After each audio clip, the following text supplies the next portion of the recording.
Hi, നമ്മൾ ഇന്ന് പഠിക്കാനായിട്ട് പോകുന്നത് 10ാം ക്ലാസ്സിലെ ബയോളജി ചാപ്റ്റർ 1 ആണ്. സെൻസേഷൻസ് ഓർ റെസ്പോൺസസ് എന്ന് പറയുന്നതാണ് നമ്മുടെ പാഠഭാഗത്തിന്റെ പേരെന്ന് പറയുന്നത്. മലയാളം മീഡിയംകാർക്കും അതുപോലെ തന്നെ ഇംഗ്ലീഷ് മീഡിയംകാർക്കും മനസ്സിലാകുന്ന രീതിയിലായിരിക്കും നമ്മുടെ ക്ലാസ്സുകൾ. ഒറ്റ വീഡിയോയിൽ ഫുൾ ചാപ്റ്റർ നമ്മൾ കവർ ചെയ്യുന്നില്ല. നമ്മൾ ഓരോ ഭാഗങ്ങളായിട്ട് ഓരോ സെക്ഷൻസ് ആയിട്ടാണ് നമ്മൾ ക്ലാസ്സുകൾ ഓർഗനൈസ് ചെയ്തിട്ടുള്ളത്. സോ ഒരു വീഡിയോ കണ്ടതിന് ശേഷം നിങ്ങൾക്ക് വേണമെങ്കിൽ നെക്സ്റ്റ് ഡേ അടുത്ത വീഡിയോ കണ്ടാൽ മതി. നമ്മൾ ഒറ്റ ഇരിപ്പിൽ ഫുള്ള് വീഡിയോസ് കാണുന്നില്ല.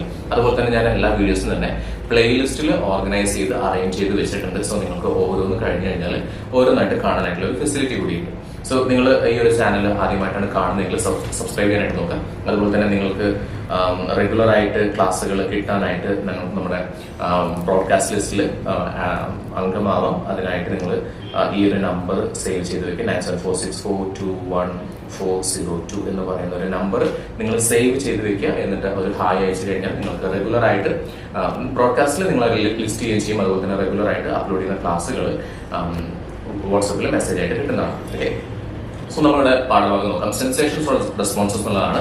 നമ്മൾ മലയാളംകാർക്കും ഇംഗ്ലീഷുകാർക്കും മനസ്സിലാവുന്ന രീതിയിലാണ് ക്ലാസ്സുകൾ എടുക്കുന്നത്. സോ മലയാളക്കാർ വിചാരിക്കേണ്ട സോ ഇത് ഇംഗ്ലീഷാണ്, എനിക്കിത് മനസ്സിലാവില്ല എന്ന് വിചാരിക്കേണ്ട, രണ്ടുപേർക്കും മനസ്സിലാവുന്ന രീതിയിലാണ് ക്ലാസ്സുകൾ അറേഞ്ച് ചെയ്തിട്ടുള്ളത്. ഓക്കെ, സെൻസേഷൻസ് ഓർ റെസ്പോൺസസ് നമ്മുടെ ആ ഒരു പേരിൽ നിന്ന് തന്നെ നമുക്ക് ഒരു പറഞ്ഞപ്പോൾ ആ പേരിൽ നിന്ന് തന്നെ നമുക്ക് ക്ലാസ്സുകളൊന്നും പറയുമ്പോൾ എന്താണ് സെൻസേഷൻ എന്ന് പറയുന്നത്. അതിനു മുന്നേ നമ്മൾ മനസ്സിലാക്കേണ്ടത് നമുക്ക് സെൻസ് ഓർഗൻസ് ഉണ്ട്. നമുക്ക് 5 സെൻസ് ഓർഗൻസ് ഉണ്ട്. നാക്ക്, മൂക്ക്, കണ്ണ്, ചെവി, ത്വക്ക് എന്ന് പറയുന്ന സെൻസ് ഓർഗൻസ് ഉണ്ട്. ഏതൊക്കെയായിരുന്നു? നമുക്ക് നാക്കുണ്ട്, മൂക്കുണ്ട്, കണ്ണുണ്ട്, ചെവിയുണ്ട്, ത്വക്കുണ്ട്.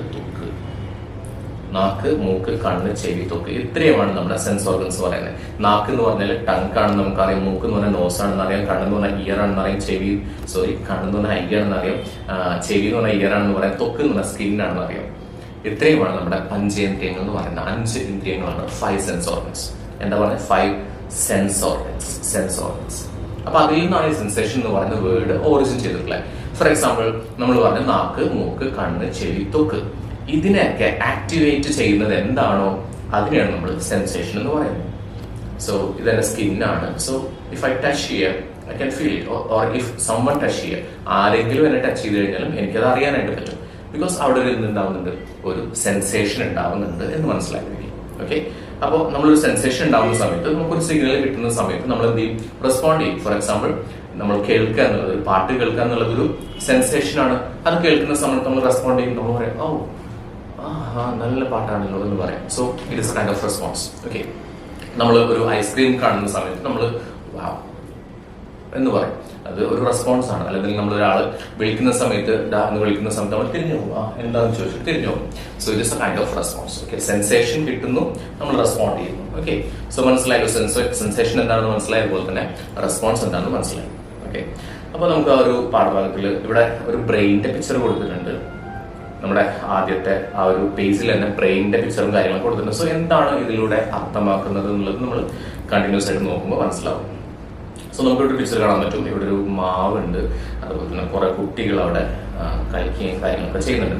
അപ്പൊ ഓരോന്നും നമുക്ക് പറഞ്ഞു പോവാം, ബ്രീഫായിട്ടൊന്ന് പറഞ്ഞു. അപ്പൊ ആദ്യമായിട്ട് ഒരു കുട്ടി ഇവിടെ നിന്ന് മാങ്ങ കഴിക്കുന്നുണ്ട്, ഒരു കുട്ടി മുഖം കഴുകുന്നുണ്ട്, ഒരു കുട്ടി, 2 കുട്ടികൾ എന്നിട്ട് പാട്ട കുട്ടിയിട്ട് നമ്മുടെ കിളികളിനെ ഓടിക്കുന്നുണ്ട്, ഒരു കുട്ടിയുടെ ഒച്ചിനെ തൊടുന്നുണ്ട്. ഒച്ച് എന്ന് പറഞ്ഞാൽ സ്നെയിൽ എന്നാണ് ഇംഗ്ലീഷിൽ പറയണ്ട, സ്നെയിൽ. ഓക്കെ, ഇവിടെ കുറെ തത്തകളുണ്ട്, തത്തകളിൽ സൗണ്ട് കേൾക്കുന്ന സമയത്ത് അവിടെ നിന്ന് പാറിപ്പോകുന്നുണ്ട്. ഓക്കെ, അപ്പൊ നമ്മുടെ ടെക്സ്റ്റ് ബുക്കിൽ എന്താ കൊടുത്തിട്ടുള്ളത് നോക്കി? ഒബ്സർവ് പിക്ചർ നോക്കാനാണ് പറഞ്ഞിട്ടില്ലേ. ചിൽഡ്രൻ ആൻഡ് അതർ ഓർഗാനിസംസ്, അവിടെ കുറെ കുട്ടികളുണ്ട്, അതർ ഓർഗാനിസംസ് ഉണ്ട്. നമ്മൾ പറഞ്ഞിട്ടുണ്ട് അവിടെ ബട്ടർഫ്ലൈ ഉണ്ട്, ബട്ടർഫ്ലൈ ഉണ്ട്, ഒച്ചുണ്ട്, അതുപോലെ തന്നെ പാരറ്റ് ഉണ്ട്. അപ്പൊ അവർക്കൊക്കെ വെറൈറ്റി ഓഫ് എക്സ്പീരിയൻസ് അവിടെ ഫീൽ ചെയ്യുന്നുണ്ടല്ലോ. അതായത് ഇപ്പൊ നോക്കിയേ, ഈ ഒരു ബട്ടർഫ്ലൈനെ നോക്കുന്ന സമയത്ത് ആക്ച്വലി ബട്ടർഫ്ലൈ എന്ത് ചെയ്യുന്നുണ്ട്? ആ ഒരു ഫ്ലവറിൽ നിന്ന്, ആ ഒരു പൂവിൽ നിന്ന് അതിന്റെ എന്തെടുക്കുന്നുണ്ട്? തേൻ എടുക്കുന്നുണ്ട്, നെക്ടർ എടുക്കുന്നുണ്ട്. അപ്പൊ ആ ഒരു ബട്ടർഫ്ലൈക്ക് ഫീൽ ചെയ്യുന്ന സെൻസേഷൻ എന്ന് പറയുന്നത് ടേസ്റ്റ് ആണ്. ഓക്കെ, ആ ബട്ടർഫ്ലൈക്ക് നല്ല മധുരമുള്ള തേനിന്റെ ആ ഒരു ടേസ്റ്റ് ഫീൽ ചെയ്യുന്നുണ്ട്. ഓക്കെ, ഇനി ഇവിടെ നോക്കുന്ന സമയത്ത് നമ്മൾ പറഞ്ഞു ഇവിടെ ഒച്ചുണ്ട് എന്ന് പറഞ്ഞു. ആ ഒച്ചിനെ ആ ഒരു കുട്ടി അല്ലെങ്കിൽ ആ സ്നെയിലിനെ ആ ഒരു കുട്ടി ടച്ച് ചെയ്യുന്ന സമയത്ത് ആ സ്നെയിൽ എന്ത് ചെയ്യും? അതിന്റെ ശരീരം അതിന്റെ ഷെല്ലിന്റെ ഉള്ളിലേക്ക് വലിച്ചെടുക്കും. ഓക്കെ, ആ സ്നെയിൽ എന്ത് ചെയ്യും? അതിന്റെ ബോഡി അതിന്റെ ഷെല്ലിന്റെ ഉള്ളിലേക്ക് വലിച്ചെടുക്കും. ഇനി ഈ കുട്ടികൾ എന്ത് ചെയ്യുന്നുണ്ട്? ഇവിടെ പാട്ട് കൊടുക്കുന്ന സമയത്ത് കിളികൾ അവിടെ നിന്ന് പറന്നു പോകുന്നുണ്ട്. ഈ കിളികൾ ശരിക്കും ആ വയലിൽ നിന്ന് എന്തൊക്കെ കഴിക്കാൻ വേണ്ടിയിട്ട്, തിന്നാൻ വേണ്ടി വന്നിട്ടുള്ളതാണ്, എന്തൊക്കെ കൊത്തി തിന്നാൻ വേണ്ടി വന്നിട്ടുള്ളതാണ്. സോ ഈ കുട്ടികൾ എന്ത് ചെയ്തു? ഈ പാട്ട് കൂട്ടുന്ന സമയത്ത് ആ കിളികൾക്ക് കേൾക്കുന്ന സമയം കിളികളെ സൗണ്ട് കേൾക്കുന്ന സമയത്ത് അവിടെ നിന്ന് പാറിപ്പോകുന്നുണ്ട്. അപ്പൊ നമുക്കറിയാം ഇത്തരത്തില് ഒരുപാട് കുട്ടികൾ അവിടെ ഉണ്ട്. ആ കുട്ടികൾക്ക് ഫീൽ ചെയ്യുന്ന ഒരുപാട് ഫീലിംഗ്സ് ഉണ്ട്. ഇപ്പൊ ഈ കുട്ടി നോക്കി മാങ്ങ കഴിക്കുന്ന കുട്ടിക്ക് എന്താ ഫീലിങ്സ്? ആ കുട്ടിക്ക് ടേസ്റ്റ് എന്ന് പറയുന്ന ഫീലിങ്സ് ആണ്. നല്ല പഴുത്ത മാങ്ങയാണെന്നുണ്ടെങ്കിൽ സ്മെൽ എന്ന് പറയുന്ന ഫീലിംഗ് ഉണ്ടാവും. അതുപോലെ തന്നെ പച്ചമാങ്ങയാണെങ്കിലും പച്ചമാങ്ങയുടെ അത് ഇതുണ്ടാവും. ഇനി ഈ ഒരു കുട്ടി മുഖം കഴുകുന്നുണ്ട്. അപ്പൊ ആ കുട്ടിക്ക് സ്കിന്നിലോട്ട് തണുപ്പ് എന്ന് പറയുന്ന ആ ഒരു ഫീലിംഗ് കിട്ടുന്നുണ്ട്. ഈ കുട്ടികൾക്കും സൗണ്ട് എന്ന് പറയുന്ന ഒരു ഫീലിംഗ് കിട്ടുന്നുണ്ട്. അപ്പൊ ഇത്രയാണ് ജസ്റ്റ് മനസ്സിലാക്കാനുള്ളൂ. ജസ്റ്റ് ഒന്ന് ഫോട്ടോ അല്ലെങ്കിൽ ആ ഒരു ഇമേജ് കണ്ടെങ്കിൽ മനസ്സിലാക്കാനുള്ളൂ. അപ്പോൾ ചൈൽഡ് ടേസ്റ്റിംഗ് എ മാംഗോ, ഒരു കുട്ടി മാംഗോ ടേസ്റ്റ് ചെയ്യുന്നുണ്ട്. സ്നെയിൽ എന്ത് ചെയ്യുന്നുണ്ട്? Withdrawing its body into the shell when it is touch. അതിനെ ടച്ച് ചെയ്യുന്ന സമയത്ത് അതിന്റെ ശരീരം ഉള്ളിലോട്ട് വലിക്കുന്നുണ്ട്. ഇത്രയും കാര്യങ്ങൾ മനസ്സിലായി. ഫസ്റ്റ് പേജിൽ അത് മാത്രമേ കൊടുത്തിട്ടുള്ളൂ. ഓക്കെ, നമുക്ക് സെക്കൻഡ് പേജ് നോക്കാം. What are the factors to which children and other organism respond here? അപ്പൊ എന്തിനൊക്കെയാണ് ഇവർ റെസ്പോണ്ട് ചെയ്യുന്നത്? ഓരോ കുട്ടിക്ക് എന്താ അനുഭവപ്പെടുന്നുണ്ട്? ടേസ്റ്റ് അനുഭവപ്പെടുന്നുണ്ട്. ആ ബട്ടർഫ്ലൈക്കും ടേസ്റ്റ് അനുഭവപ്പെടുന്നുണ്ട്. പിന്നെ ആ ഒരു സ്നെയിലിന് ടച്ച് എന്ന് പറയുന്ന ഫീലിംഗ് അനുഭവപ്പെടുന്നുണ്ട്. അതുപോലെ തന്നെ കിളികൾക്ക് ഹിയർ എന്ന് പറയുന്ന അല്ലെങ്കിൽ ഹിയറിംഗ് എന്ന് പറയുന്ന ഒരു ഫീലിംഗ്, അതുകൊണ്ടാണ് പാട്ട് കൂട്ടുന്ന സമയത്താണല്ലോ അവർ പറഞ്ഞു പോകുന്നത്, അതുണ്ട്. അതുപോലെ തന്നെ പിന്നെന്തായിരുന്നു, ടച്ച് പറഞ്ഞു. അതുപോലെ തന്നെ മുഖം കഴുകുന്ന കുട്ടിക്കും ടച്ച് തന്നെയാണ്. പിന്നെ കാണുന്നുണ്ടല്ലോ നമുക്ക് നല്ല പ്രകൃതി രമണീയമായിട്ടുള്ള ഒരു സ്ഥലമല്ലേ. സോ എല്ലാ കുട്ടികൾക്കും ആ ഒരു സ്ഥലം കാണുന്ന സമയത്ത് സി എന്ന് പറയുന്ന അല്ലെങ്കിൽ വിഷൻ എന്ന് പറയുന്ന ഒരു സംഭവം കൂടി നമുക്ക് അവിടെ കാണാനായിട്ട് പറ്റുന്നുണ്ട് കേട്ടോ. സി ആണ്, SE ആണ്. ഓക്കെ, അപ്പോൾ അവിടെ ഒരു സെന്റൻസ് കൊടുത്തിട്ടുണ്ട്. The senses that evoke response in organisms are called stimuli. Simple ആയിട്ടുള്ളൂ. നമ്മുടെ പഞ്ചേന്ദ്രിയങ്ങളെ ഉണർത്തുന്നത് എന്താണോ അതിനെയാണ് നമ്മൾ സ്റ്റിമുലൈ എന്ന് പറയുന്നത്. പഞ്ചേന്ദ്രിയങ്ങൾ, നമ്മൾ 5 ഇന്ദ്രിയങ്ങളെ നാക്ക്, മൂക്ക്, കണ്ണ്, ത്വക്ക്, ചെവി, ഇതിനെ ആക്ടിവേറ്റ് ചെയ്യുന്നത് എന്താണോ ഇതിനെയാണ് നമ്മൾ സ്റ്റിമുലൈ എന്ന് പറയുന്നത്. ഉദ്ദീപനം എന്ന് പറയുന്നത്, മലയാളത്തിൽ ഉദ്ദീപനം എന്ന് പറയുന്നത്. ഓക്കെ, അപ്പൊ നമുക്ക് ചുറ്റും ഉദ്ദീപനങ്ങൾ ഉണ്ടാവുന്നുണ്ട് അല്ലെ. നമ്മൾ ഒരാൾ വിളിക്കുന്നു, എന്താ നമ്മൾ റെസ്പോണ്ട് ചെയ്യുന്നു.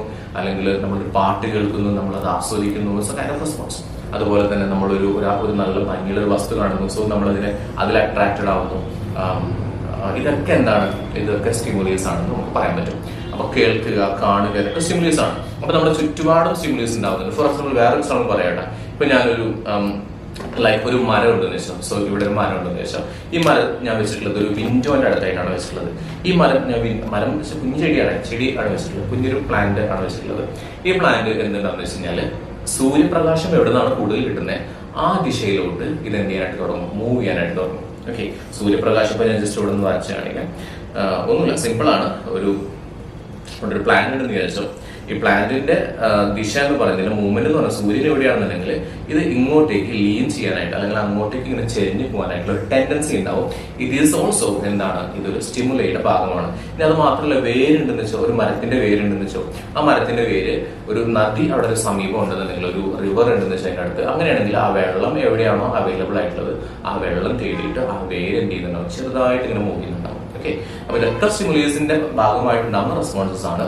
ഓക്കെ, ആൻഡ് നമ്മൾ വിചാരിക്കുമ്പോൾ നമ്മുടെ ചുറ്റുപാടും സ്റ്റിമുലീസ് ഉണ്ടാവുന്നുണ്ട്. നമ്മുടെ ചുറ്റുപാട് മാത്രമാണോ സ്റ്റിമുലീസ് ഉണ്ടാവുന്നത്? അല്ല, നമ്മുടെ ശരീരത്തിന്റെ ഉള്ളിലും സ്റ്റിമുലീസ് ഉണ്ടാവുന്നുണ്ട്. ഫോർ എക്സാമ്പിൾ, നമുക്ക് വിശപ്പ് ഉണ്ടാവുന്നുണ്ട്. ഈ വിശപ്പ് എന്ന് പറയുന്നത് എന്താണ്? ഇതൊരു സ്റ്റിമുലിയാണ്. നമ്മുടെ ശരീരത്തിന്റെ ഉള്ളിലുള്ള ഒരു ഇന്റേണൽ സ്റ്റിമുലിയാണ്. അതേപോലെ തന്നെ നമുക്ക് ദാഹം ഉണ്ടാവുന്നുണ്ട്. ഈ ദാഹം ഉണ്ടാവുമെന്ന് പറഞ്ഞു കഴിഞ്ഞാൽ ഒരു ഇന്റേണൽ സ്റ്റിമുലിയാണ്, നമ്മുടെ ശരീരത്തിന്റെ ഉള്ളിൽ നടക്കുന്ന ഒരു സ്റ്റിമുലിയാണ്. അതേപോലെ തന്നെ നമുക്ക് ഫീലിങ്സ് ഉണ്ടാവാം, മെന്റൽ ഫീലിങ്സ്, അതൊക്കെ എന്താണ്? സ്റ്റിമുലീസ് ആയിട്ട് നമുക്ക് കണക്കാക്കാൻ പറ്റും. അപ്പൊ ഇവിടെ നമ്മൾ പറഞ്ഞു ഉള്ളിലും അതുപോലെ തന്നെ പുറത്തുനിന്നൊക്കെ നമുക്ക് ഒരുപാട് തരത്തിലുള്ള സ്റ്റിമുലീസ് കിട്ടുന്നുണ്ട്, അല്ലെങ്കിൽ കുറെ സെൻസേഷൻസ് ഉണ്ടാവുന്നുണ്ട്, സ്റ്റിമുലീസ് കിട്ടുന്നുണ്ട്, പാട്ട് കേൾക്കുന്നുണ്ട്, നമ്മൾ അത് കാണുന്നുണ്ട്, സ്മെൽ ചെയ്യുന്നുണ്ട്. വി സ്മെൽ സംതിങ് ലൈക്ക് ഒരു റോസാ പൂ എടുത്ത് നമ്മൾ സ്മെൽ ചെയ്യുന്നുണ്ട്. So it also stimuli. പിന്നെ എന്താ പറയാ, പിന്നെ ചൂടുള്ള വസ്തു നമ്മൾ തൊടുന്നുണ്ട്. ഇതൊക്കെ നമുക്ക് ഉണ്ടാവുന്ന ഫീലിങ്സിന് കാരണമാകുന്നത്, അല്ലെങ്കിൽ നമ്മുടെ പഞ്ചേന്ദ്രിയങ്ങളെ ഉത്തേജിപ്പിക്കുന്നത് എന്താണോ അതിനെയാണ് നമ്മൾ സ്റ്റിമുലൈ എന്ന് പറയുന്നത് എന്ന് മനസ്സിലായി. അപ്പൊ ഈ സ്റ്റിമുലീസിനെ റിസീവ് ചെയ്യാനായിട്ട് ഇപ്പൊ ഞാനിവിടെ ടച്ച് ചെയ്തു. ഈ ടച്ച് ചെയ്ത ഫീലിങ്സ് എനിക്ക് അവിടെ കിട്ടുന്നുണ്ട്, എന്റെ ബ്രെയിനിലോട്ട് കിട്ടുന്നുണ്ട്. അപ്പോൾ ഇത് ടച്ച് ചെയ്തത് ഈ സിഗ്നൽ കിട്ടുന്നതിനായിട്ട് അല്ലെങ്കിൽ അത് റിസീവ് ചെയ്യാനായിട്ട് എന്റെ ശരീരത്തിൽ എന്തുണ്ടാവണം? ഒരു മെക്കാനിസം ഉണ്ടാവണം. ഓക്കെ, ആ മെക്കാനിസത്തിനെ കുറിച്ച് അല്ലെങ്കിൽ ഒരു റിസപ്റ്റർ ഉണ്ടാവണം. ആ റിസപ്റ്ററിനെ കുറിച്ചാണ് പറയുന്നത്. നമ്മുടെ ടങ്കിന്, നമ്മുടെ നാവില് ടേസ്റ്റ് റിസപ്റ്റേഴ്സ് ഉണ്ട്. ഓക്കെ, ടേസ്റ്റ് റിസപ്റ്റേഴ്സ് അല്ലെങ്കിൽ ടേസ്റ്റ് ബഡ്സ് എന്ന് പറയും. ഇവിടെയായിട്ട് അതായത് നമുക്കറിയാം മധുരമുള്ള സാധനങ്ങൾ നമ്മൾ ടേസ്റ്റ് ചെയ്യുന്ന സമയത്ത് അത് ടേസ്റ്റ് അനുഭവപ്പെടുന്നത് ഈ ഒരു ഭാഗത്താണ്. അതുപോലെ തന്നെ പുളി, ഉപ്പ്, എന്ന് പറയുന്ന അല്ല കയ്പ്, ചവർപ്പ് എന്ന് പറയുന്ന ടേസ്റ്റുകളൊക്കെ അനുഭവപ്പെടാനായിട്ട് നമ്മുടെ നാവിന്റെ ഓരോ ഭാഗത്തുമായിട്ട് ഓരോന്നും റിസീവ് ചെയ്യാനായിട്ട്, അതായത് മധുരം റിസീവ് ചെയ്യാനായിട്ട് ഒരു ഭാഗമുണ്ട്, പുളി റിസീവ് ചെയ്യാനായിട്ട് ഒരു ഭാഗമുണ്ട്. അങ്ങനെ ഇവിടെയൊക്കെ എന്തുണ്ട്, റിസപ്റ്റേഴ്സ് ഉണ്ട്, റിസീവ് ചെയ്യാനായിട്ട്, സ്വീകരിക്കാനായിട്ടുള്ള സെല്ലുകളുണ്ട്, റിസപ്റ്റർ സെല്ലുകളുണ്ട്. ഓക്കെ, നമ്മൾ കണ്ണ് നോക്കുന്ന സമയത്ത് കണ്ണിൽ നമുക്ക് 2 തരത്തിലുള്ള സെല്ലുകൾ നമുക്ക് കാണാൻ പറ്റും. നമ്മൾ അതിനെ പറയുന്നത് റോഡ് സെല്ലുകളും അതുപോലെ തന്നെ കോൺ സെല്ലുകളുമാണ്. ഇത് നമ്മൾ 2ാമത്തെ ചാപ്റ്ററിൽ ഡീറ്റെയിൽ ആയിട്ട് പഠിക്കുന്നുണ്ട്. സോ ജസ്റ്റ് മനസ്സിലാക്കി വെക്കാം, ഓരോ സ്റ്റിമുലീസ് റിസീവ് ചെയ്യാനും അല്ലെങ്കിൽ ഓരോ സെൻസേഷൻസ് ഉണ്ടാവുന്ന സമയത്ത് ആക്ടിവേറ്റ് ആവുന്ന ചില റിസപ്റ്റർ സെല്ലുകളുണ്ട്. ആ സെല്ലുകളിനെയാണ് നമ്മൾ റിസപ്റ്റർ എന്ന് സിമ്പിൾ ആയിട്ട് പറയുന്നത്. റിസപ്റ്റേഴ്സ് ഉണ്ടെന്ന് മനസ്സിലാക്കി വെക്കാം. ഓക്കെ, ഇനി അടുത്തത് പറയുന്നത് ഒരൊറ്റ കാര്യം പറഞ്ഞിട്ട് നമ്മൾ ഈ ഒരു ചാപ്റ്റർ വായിക്കുകയും അതിനുശേഷം നമ്മൾ അടുത്ത വീഡിയോയിലാണ് അല്ലെങ്കിൽ അടുത്ത ക്ലാസ്സിലാണ് നമ്മൾ ന്യൂറോണിനെ കുറിച്ച് പഠിക്കുന്നത്. അപ്പം നോക്കാം, നമ്മുടെ ശരീരത്തിൽ ഏറ്റവും ആദ്യം ഒരു കാര്യം ചോദിക്കാം, നമ്മുടെ ശരീരം ഉണ്ടാക്കിയിട്ടുള്ളതിന്റെ ഏറ്റവും ബേസിക് ആയിട്ടുള്ള അടിസ്ഥാന ഘടകം എന്ന് പറഞ്ഞാൽ സെല്ലുകളാണ്. ഓക്കെ, എന്തുകൊണ്ട് ഉണ്ടായിട്ടുള്ള നമ്മുടെ ശരീരം ഉണ്ടായിട്ടുള്ള സെല്ലുകൾ കൊണ്ടാണ്. ഈ സെല്ലുകൾ കൂടി ചേർന്നാൽ എന്തുണ്ടാവും, ടിഷ്യൂ ഉണ്ടാവും. സെല്ലുകൾ കൂടി ചേർന്നിട്ട് ടിഷ്യൂ ഉണ്ടാവും. ഈ ഒരുപാട് ടിഷ്യൂകൾ കൂടി ചേർന്നിട്ടാണ് നമുക്ക് എന്തുണ്ടാവുന്നത്, ഓർഗൻ ഉണ്ടാവുന്നത്. ഒരുപാട് ഓർഗൻ കൂടി ചേർന്നിട്ടാണ് നമുക്ക് എന്തുണ്ടാവുന്നത്, ഓർഗൻ സിസ്റ്റം ഉണ്ടാവുന്നത്. ഓക്കെ, ഓർഗൻ സിസ്റ്റം ഉണ്ടാവുന്നത്. അപ്പൊ നോക്കാം, സെല്ലുകൾ കൂടി ചേർന്നിട്ട് ടിഷ്യൂ ഉണ്ടാവും, ടിഷ്യൂ കൂടി ചേർന്നിട്ട് ഓർഗൻ ഉണ്ടാവും, ഓർഗൻസ് കൂടി ചേർന്നിട്ട് ഓർഗൻ സിസ്റ്റം ഉണ്ടാവും. അപ്പൊ നമ്മളിവിടെ പഠിക്കാൻ പോകുന്ന ഓർഗൻ സിസ്റ്റത്തിനെ കുറിച്ചാണ്.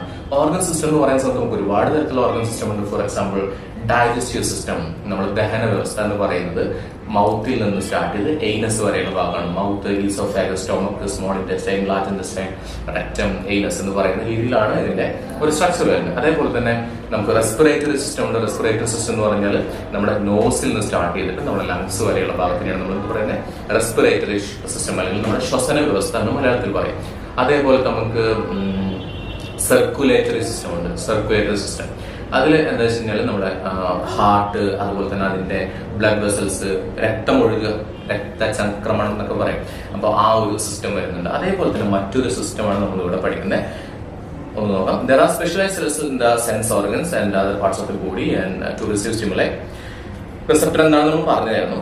ഓക്കെ, പിന്നെന്തായിരുന്നു, നമ്മുടെ നെർവസ് സിസ്റ്റത്തിനെ കുറിച്ചാണ് നമ്മൾ പഠിക്കുന്നത്. നെർവസ് സിസ്റ്റം, ഓക്കെ, നാഡീ വ്യവസ്ഥ. നമ്മൾ പറഞ്ഞു, സെല്ലുകൾ കൂടി ചേർന്നിട്ട് ടിഷ്യൂസ് ഉണ്ടാവുന്നു, ടിഷ്യൂസ് കൂടി ചേർന്നിട്ട് ഓർഗൻ ഉണ്ടാവുന്നു, ഓർഗൻ കൂടി ചേർന്നിട്ട് ഓർഗൻ സിസ്റ്റം ഉണ്ടാവുന്നു. പലതരത്തിലുള്ള ഓർഗൻ സിസ്റ്റം നമുക്കുണ്ട്. അതിൽ ഒരു ഓർഗൻ സിസ്റ്റമാണ് നമ്മുടെ നെർവസ് സിസ്റ്റം എന്ന് പറയുന്നത്. അപ്പൊ നെർവസ് സിസ്റ്റത്തിന്റെ പിക്ചർ അവിടെ കൊടുത്തിട്ടുണ്ട്. നെർവസ് സിസ്റ്റത്തിന്റെ മെയിൻ ആയിട്ടുള്ള ഭാഗങ്ങളാണ് brain, spinal cord, nerve. Okay, brain ഉണ്ട്. ബ്രെയിൻ എന്ന് പറയുന്നത് തലച്ചോറാണ്. സ്പൈനൽ കോഡ് എന്ന് പറയുന്നത് മിക്ക വിദ്യാർത്ഥികളും തെറ്റിദ്ധരിച്ച് വെച്ചിരിക്കുന്നത്, സ്പൈനൽ കോഡ് എന്ന് പറഞ്ഞു കഴിഞ്ഞാൽ നട്ടെല്ലാണ് എന്നാണ് വിചാരിക്കുന്നത്. ആക്ച്വലി നട്ടെല്ലല്ല, നട്ടെല്ലിന്റെ ഉള്ളിലായിട്ടൊരു സംഭവമുണ്ട്, സുഷുമ്ന എന്ന് പറയുന്നത്. അതിനെയാണ് സ്പൈനൽ കോഡ് എന്ന് പറയുന്നത്. ആക്ച്വലി ബ്രെയിനെ പോലെ തന്നെ ഇമ്പോർട്ടൻസ് എന്തിനുണ്ട്, നമ്മുടെ സ്പൈനൽ കോഡിനും ഉണ്ട്. അപ്പൊ ബ്രെയിനെ പോലെ തന്നെ ഇമ്പോർട്ടന്റ് ആയിട്ടുള്ള മറ്റൊരു ഭാഗമാണ് സ്പൈനൽ കോഡ് എന്ന് പറയുന്നത്. ബ്രെയിനിന്റെ മെഡുല ഒബ്ലാങ്കേറ്റയുടെ കണ്ടിന്യൂഷൻ ആയിട്ട് വരുന്ന ഒരു ഭാഗമാണ് സ്പൈനൽ കോഡ് എന്ന് പറയുന്നത്. നമ്മൾ ഈ പറയുന്ന നട്ടെല്ല് എന്ന് പറയുന്നത് ഈ സ്പൈനൽ കോഡിനെ പ്രൊട്ടക്ട് ചെയ്തിട്ടുള്ള ഒരു ഭാഗമാണ് നട്ടെല്ല് എന്ന് പറയുന്നത്. അപ്പൊ നട്ടലല്ല സ്പൈനൽ കോഡ് എന്ന് പറയുന്നത്. സ്പൈനൽ കോഡ് എന്ന് പറയുന്നത് നട്ടലിന്റെ ഉള്ളിലുള്ള ഒരു സംഭവമാണ്. പിന്നെ നെർവ്സും ഉണ്ട്. ഓക്കെ, ഇത്രയാണ് നമ്മുടെ നെർവസ് സിസ്റ്റത്തിന്റെ ഭാഗങ്ങൾ. അപ്പൊ ഒന്നുകൂടി പറയാം, സെല്ലുകൾ കൂടി ചേർന്ന് ടിഷ്യൂ ഉണ്ടായി, ടിഷ്യൂകൾ കൂടി ചേർന്ന് ഓർഗൻ ഉണ്ടായി, ഓർഗൻ കൂടി ചേർന്ന് ഓർഗൻ സിസ്റ്റം ഉണ്ടായി. പലതരത്തിലുള്ള ഓർഗൻ സിസ്റ്റം ഉണ്ട്. ഡൈജസ്റ്റീവ് സിസ്റ്റം ഉണ്ട്, റെസ്പിറേറ്ററി സിസ്റ്റം ഉണ്ട്, സർക്കുലേറ്ററി സിസ്റ്റം ഉണ്ട്, അങ്ങനെ ഒരുപാട് തരത്തിലുള്ള എൻഡോക്രൈൻ സിസ്റ്റം ഉണ്ട്. നമ്മൾ 3ാമത്തെ ചാപ്റ്ററിൽ പഠിക്കുന്നുണ്ട്.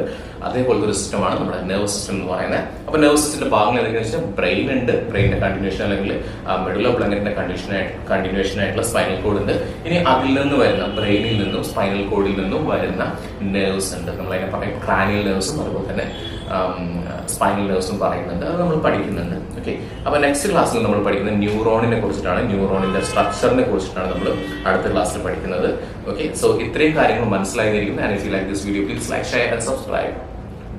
തീർച്ചയായിട്ടും സബ്സ്ക്രൈബ് ചെയ്യാനായിട്ട് നോക്കുക. ആൻഡ് അഗെയിൻ നിങ്ങളുടെ ഈ ഒരു ക്ലാസ് കഴിഞ്ഞിട്ട് ഇമീഡിയറ്റ് ആയിട്ട് നിങ്ങൾ ആ ഒരു നിങ്ങളുടെ പ്ലേയേഴ്സ് നോക്കി കഴിഞ്ഞാൽ നിങ്ങൾക്ക് അടുത്ത ക്ലാസ്സുകൾ അവൈലബിൾ ആയിരിക്കും. So thank you so much for watching this video.